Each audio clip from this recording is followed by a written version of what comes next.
Iran navy army centres పై ఇప్పటికే దాడులు చేస్తున్న అమెరికా ఇజ్రాయెల్ ఇప్పుడు ఇంటర్నేషనల్ వాటర్స్ లో ఇరాన్ నేవీ షిప్స్ పై కూడా దాడి చేస్తున్నట్టు కనిపిస్తోంది. ప్రస్తుతం శ్రీలంక తీర జలాల్లో ఉన్న ఇరాన్ నేవీ షిప్ ఐఆర్ఐఎస్ డేనాపై దాడి జరిగింది. ఓ సబ్మరైన్ ఈ షిప్ పై దాడి చేసినట్టు తెలుస్తోంది. దాడిలో 101 మంది ఇరాన్ నేవీ సెయిలర్స్ గల్లంతవగా మరో 78 మందికి గాయాలయ్యాయి. ఇరాన్ నేవీ షిప్ నుంచి SOS సిగ్నల్స్ రావడంతో శ్రీలంక నేవీ రెస్పాండ్ అయింది. ఘటనా స్థలానికి చేరుకోగా 30 మందిని రక్షించి హాస్పిటల్స్ కు చేర్చింది. మరో 101 మంది గురించి గాలింపు జరుపుతోంది Sri Lanka.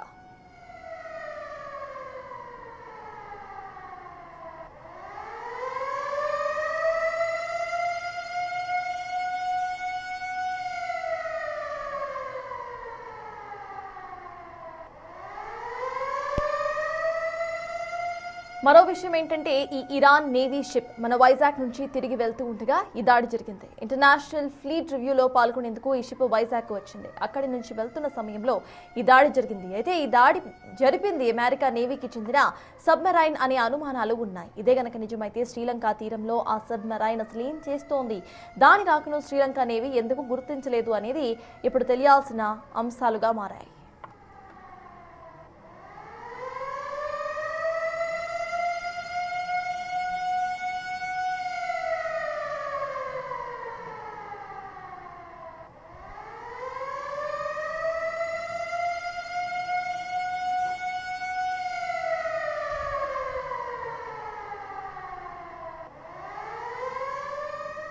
Iran navy army centres పై ఇప్పటికే దాడులు చేస్తున్న అమెరికా ఇజ్రాయెల్ ఇప్పుడు ఇంటర్నేషనల్ వాటర్స్ లో ఇరాన్ నేవీ షిప్స్ పై కూడా దాడి చేసినట్టు కనిపిస్తోంది.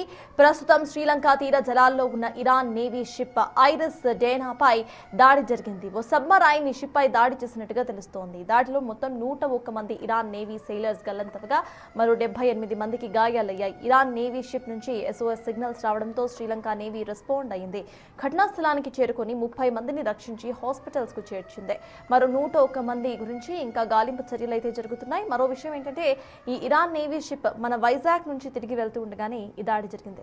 ఇంటర్నేషనల్ ఫ్లీట్ రివ్యూలో పాల్గొనేందుకు ఈ షిప్ వైజాగ్ వచ్చింది. అక్కడి నుంచి వెళ్తున్న సమయంలో ఈ దాడి జరిగింది. అయితే ఈ దాడి జరిపింది అమెరికా నేవీకి చెందిన సబ్మరైన్ అనే అనుమానాలు సైతం ఉన్నాయి.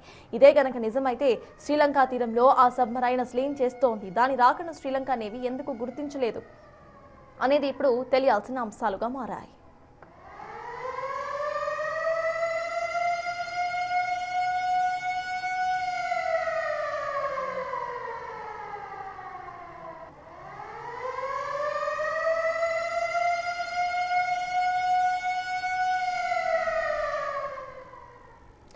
దీనికి సంబంధించిన డీటెయిల్స్ మా ప్రతినిధి శివ అందిస్తారు. శివ, చెప్పండి, ఈ సబ్మరైన్ అసలు శ్రీలంక వాటర్స్ లో ఏం చేస్తోంది, శ్రీలంక ఇటు ఎందుకు గమనించుకోలేకపోయింది అనేది ఇప్పుడు మేజర్ అంశంగా మారింది. అట్ ద సేమ్ టైం ఎవరైతే హాస్పిటల్లో చికిత్స పొందుతున్నారో వాళ్ళ హెల్త్ అప్డేట్ ఏంటి అనేది శ్రీలంక ఏమైనా రిలీజ్ చేసిందా? అప్డేట్స్ ఏంటి శివ?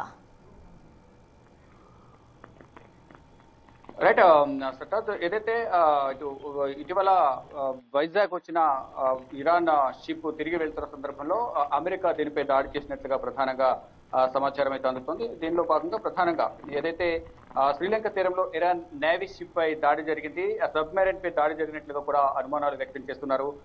ఇరాన్ నేవీ షిప్ దీనిపై దాడి చేసి ఉండొచ్చు అనేది, షిప్ పైన అమెరికా దాడి చేసి ఉండొచ్చు అనేది కూడా ప్రధానంగా భావిస్తూ ఉన్నారు. అంటే సబ్మెరైన్ దాడి చేసి ఉండొచ్చు అనే ఒక అనుమానం కూడా వ్యక్తం చేస్తున్నారు. నేవీ షిప్ లో ఉన్న మొత్తం 180 మంది దాంట్లో ప్రయాణిస్తుంటే దాంట్లో 101 మంది గల్లంతయ్యారు. ఇప్పుడు అందుతున్న తాజా సమాచారం ప్రకారం 180 మందిలో 101 మంది చనిపోయిన నేపథ్యంలో 30 మందిని రెస్క్యూ చేసి కాపాడినట్లు తెలుస్తుంది. మిగతా వారి కోసం గాలింపు చర్యలు కొనసాగుతున్నాయి. సెర్చ్ అండ్ రెస్క్యూ ఆపరేషన్ ప్రారంభించింది. దానిలో భాగంగానే 30 మందిని కాపాడారు. ఇంటర్నేషనల్ ఫ్లీట్ రివ్యూలో ఇటీవల వైజాగ్ లో పాల్గొన్న ఈ నేవీ షిప్ ఇది ప్రధానంగా వైజాగ్ నుంచి ఇరాన్ వెళ్తున్న సందర్భంలో అక్కడ దీని శ్రీలంక సరిహద్దులకు వెళ్ళిన తర్వాత ఈ అమెరికా సబ్మెరైన్ దాడి చేసినట్లుగా కూడా ప్రచారం జరుగుతుంది. అంటే గత 5 రోజులుగా కూడా ఇజ్రాయెల్, అమెరికా సంయుక్తంగా ఇరాన్ పైన దాడి చేస్తున్నాయి. దానిలో భాగంగానే అక్కడ ఈ నేవీ షిప్ పైన దాడి చేసి ఉండొచ్చు అనే ఒక సమాచారం అయితే అందుతోంది. SOS సిగ్నల్ పంపించడంతో శ్రీలంక నేవీ అనేది స్పందించింది. అంటే SOS అంటే సేవ్ అవర్ షిప్ లేదా సేవ్ అవర్ సోల్ అని ఒక ఎమర్జెన్సీ అత్యవసర పరిస్థితుల్లో ఈ యొక్క SOS సంకేతాన్ని వినియోగిస్తూ ఉంటారు. ఇప్పుడు వాళ్ళు షిప్ లో వెళ్తున్నారు కాబట్టి ఆ సేవ్ అవర్ షిప్ అంటూ కూడా వారు పంపించే సమాచార సిగ్నల్ పంపడంతోనే వెంటనే శ్రీలంక నేవీ స్పందించింది. గల్లంతైన వారి కోసం ఇంకా ప్రజెంట్ సహాయక చర్యలు అయితే కొనసాగుతున్నాయి.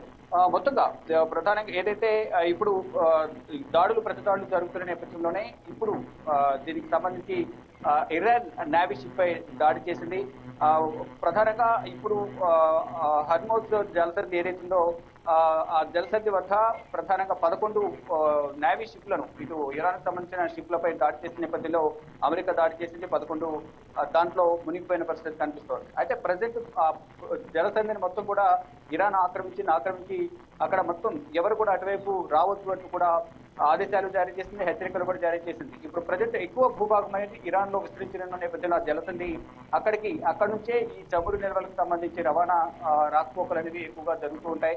అక్కడ షిప్లన్నీ కూడా స్టక్ అయిపోయాయి. ఎవరు కూడా ఇటువైపు రావద్దు, వస్తే మాత్రం దాడులు చేస్తామనేది ప్రధానంగా ఇరాన్ చెప్తోంది. ఇక దాన్ని దృష్టిలో ఉంచుకుని ఇరాన్ షిప్ వస్తుంది అనే సమాచారం ముందస్తుగానే అమెరికా వద్ద ఉన్నట్టు కూడా సమాచారం అందుతుంది. ఈ నేపథ్యంలోనే శ్రీలంక తీరానికి చేరుకున్న వెంటనే వారికి ముందస్తుగా వారుకున్న సమాచారం మేరకు ఇటీవలే వైజాగ్ రావడం, వైజాగ్ నుంచి తిరిగి వెళ్తున్న సందర్భంలో ఇప్పుడు యుద్ధం కూడా కొనసాగుతుంది కాబట్టి వారి దగ్గర ఉన్న ఇంటెలిజెన్స్ నిఘా వర్గాల సమాచారం ప్రకారం అమెరికా సబ్మెరైన్ దాడి చేసినట్టుగా కూడా ప్రచారం జరుగుతుంది. దానిలో భాగంగా మొత్తం 180 మంది దీనిలో ప్రయాణిస్తుంటే 30 మందిని సేవ్ చేశారు. ఇంకా మిగిలిన వారు ఇంకా ఎక్కడున్నారు ఏంటి అనేది కూడా సహాయక చర్యలు అయితే కొనసాగుతున్నాయి. మార్చి 4న ఈ ఘటన అంటే ఈ రోజు జరిగిన ఘటనకు సంబంధించి ఇప్పటికే గాలింపు చర్యలు కొనసాగుతున్నాయి. అంటే రెస్క్యూ ఆపరేషన్ జరుగుతోంది. ఈ దాడి సబ్మెరైన్ నుంచి టార్పేడో లేదా సముద్ర మిసైల్ ద్వారా జరిగి ఉండొచ్చు అనేది కూడా ప్రధానంగా కొన్ని నివేదికలు అయితే అందుతున్నాయి. ఈ దాడి వెనుక ఎవరున్నారో అన్న విషయం ఇంకా అధికారికంగా ఎక్కడ కూడా వెల్లడించలేదు. కానీ ఇప్పుడు యుద్ధం జరుగుతుంది కాబట్టి అమెరికా చేసి ఉండొచ్చు అనేక అనుమానం అయితే వ్యక్తం చేస్తున్నారు. ఇక ఇటీవల కాలంలో మధ్యప్రాచ్యంలో ఇరాన్, అమెరికా మరోవైపు ఇజ్రాయెల్ మధ్య దాడి కొనసాగుతున్న నేపథ్యంలోనే వారే దాడి చేసి ఉండొచ్చు అనే ఒక అనుమానం అయితే వ్యక్తం చేస్తున్నారు.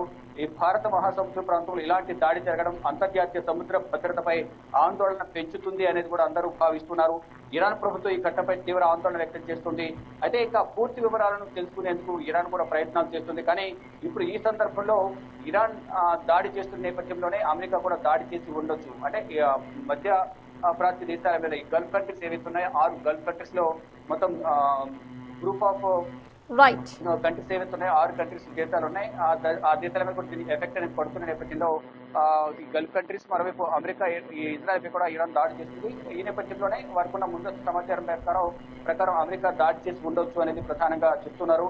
ఇక అంటే ఈ సముద్రంలో వీటిపై ఏ విధంగా దాడి చేయడం అనేది భద్రతకు ముప్పు కొంచెం ఉంటుంది అనేది కూడా ప్రధానంగా భావిస్తున్నారు. దానిలో భాగంగానే ఇప్పుడు ఈ సబ్మెరైన్ దాడి చేసిందా, అమెరికా దాడి చేసిందా లేదా ఇంకెవరైనా దాడి చేశారా అనేది కూడా తెలియాల్సింది. దానికి సంబంధించి అయితే ఇటు ఇరాన్ అయితే తీవ్ర ఆందోళన వ్యక్తం చేస్తోంది. ఇటు అందరూ కూడా ప్రతి ఒక్కరు కూడా దీన్ని వివిధగా అంటే ప్రధానంగా దీనిపై చర్చ కొనసాగుతుంది. ఎవరు దాడి చేశారు ఏంటి అనేది కూడా వివరాలు అయితే పనిలో ఇటు ఇరాన్ నిమగ్నమైంది. మరోవైపు ఇటు భారత నిఘా వర్గాలు కానీ ఇటు మరోవైపు ఇటు శ్రీలంక కూడా దీనిపై ప్రధానంగా స్పందించే అవకాశం కల్పిస్తుంది. SOS సిగ్నల్ పంపించిన వెంటనే నేవీ సిబ్బంది స్పందించిన వెంటనే కొంతమంది రక్షించారు. 101 మంది అయితే గల్లంతయ్యారు. మిగిలిన వారి కోసం ప్రజెంట్ సహాయక చర్యలు కొనసాగుతున్నాయి. Yes, thank you, Shiva.